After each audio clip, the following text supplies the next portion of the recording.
Welcome to my secret garden. A place of healing, a place of revealing the most incredible stories on my family tree journey. Walk with me. Yeah, back in my secret garden, but I can't keep a secret because I'm with my long lost cousin, man. Hey. What do you say, Milena? My boy. Cheese! Your family line has two different connections to my family line, so we're related two different ways. Yeah. And this is the first time really we've met properly. Absolutely. After what, 10 years or so of meeting you and your family for the first time. Yeah. And your father is who brings us together. And yeah, Bangy. Absolutely. Trust me. And for those who know in Bristol, Bangy's a massive figure in our community. Lost his life. A Good Samaritan shot dead trying to stop another man being attacked has been remembered by family and friends in Bristol. A memorial event was held in St Agnes Park to promote peace in Evon Berry's memory. He was shot as he walked home from a New Year's Eve party.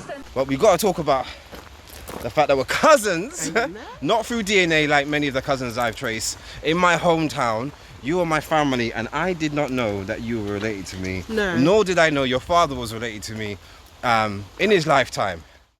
We all looked at him as a, not just a man, he's a man of peace, He was a giant, a humble giant, loving giant, and just well loved. I don't know anybody more loved than your daddy. Bangy. And look at you.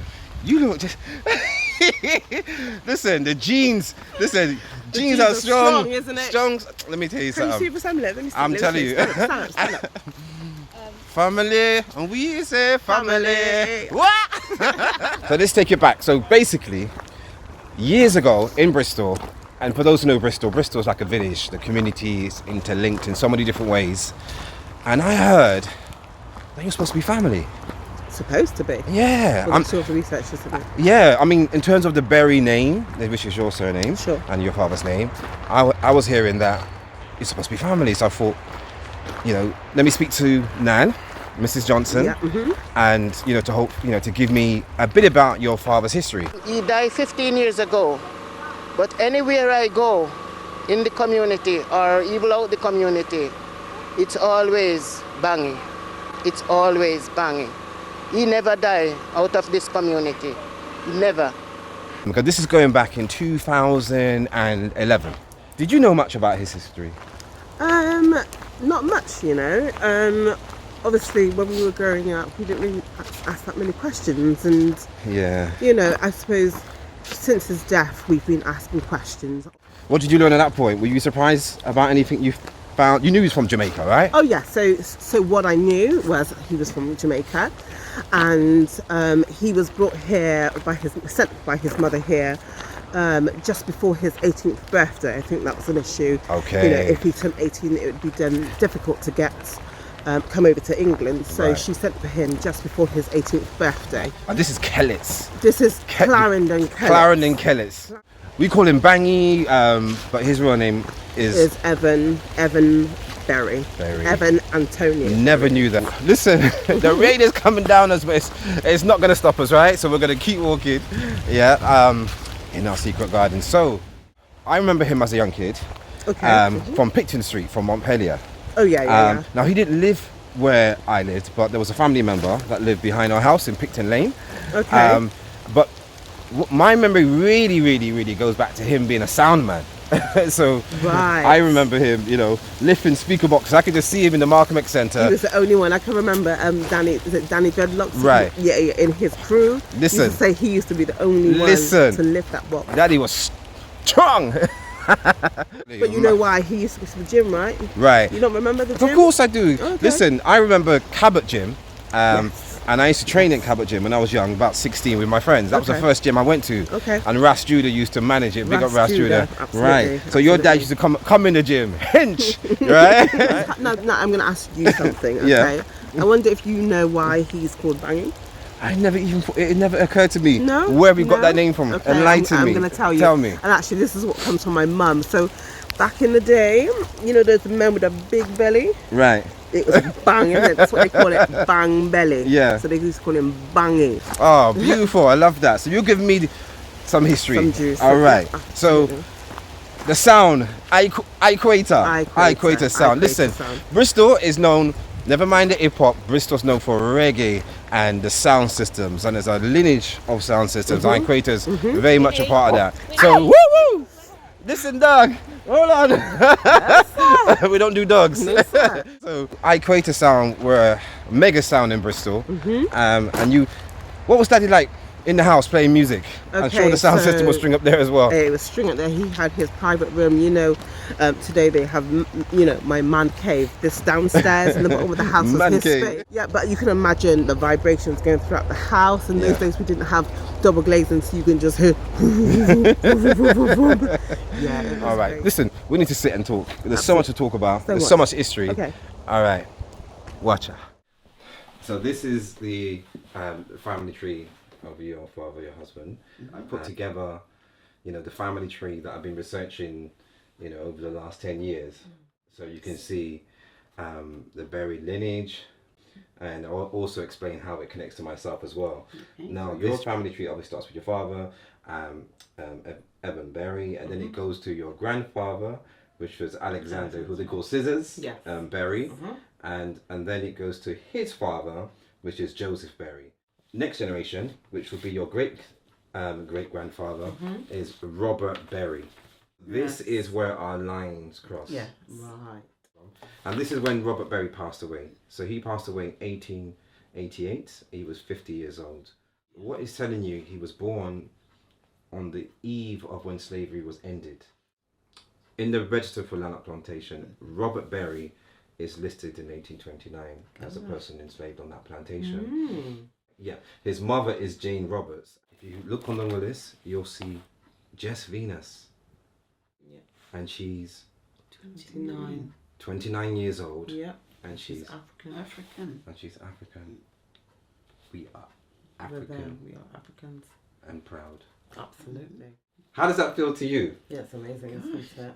It's way back. Well, I haven't even thought about going further back than just Scissors. So just to find out this.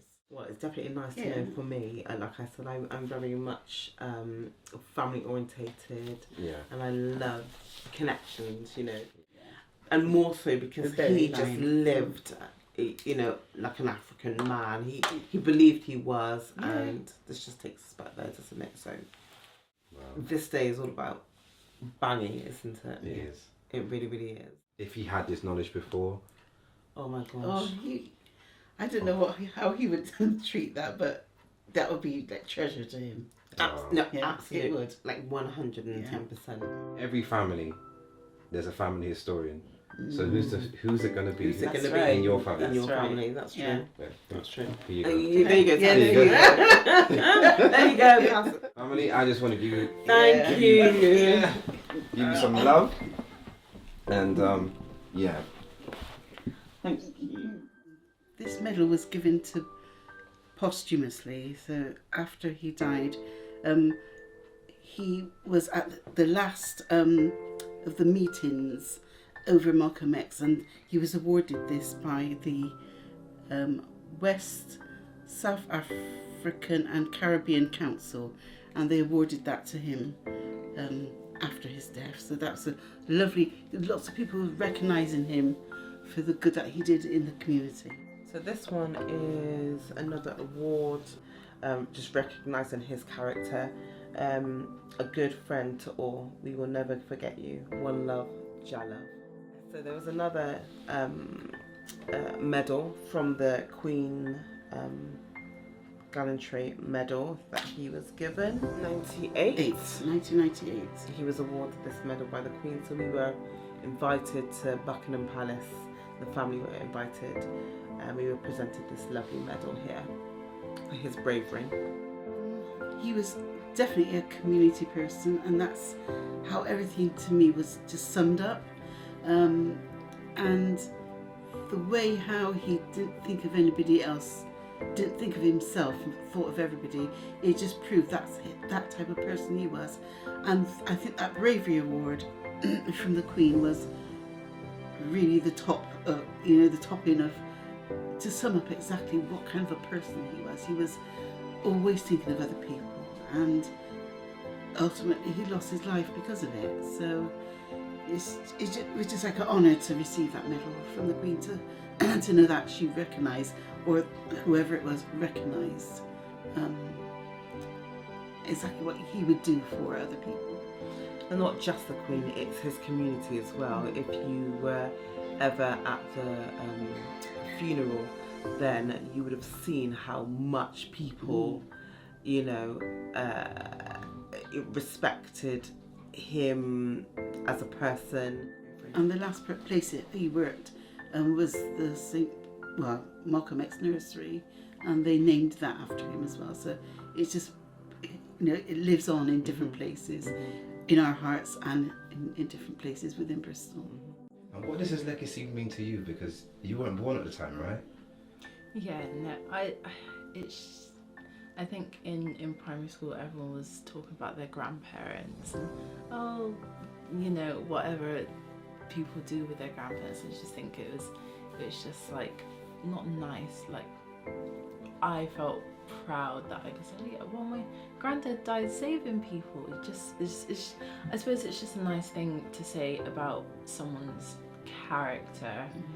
Like you've lived your whole life being influence for people in the community, and even when you're not here, your granddaughter can still be like proud of what you've done, and be proud to say, well, yeah, my granddad's not here, but he's done X, Y, and Z, and it's just nice to say.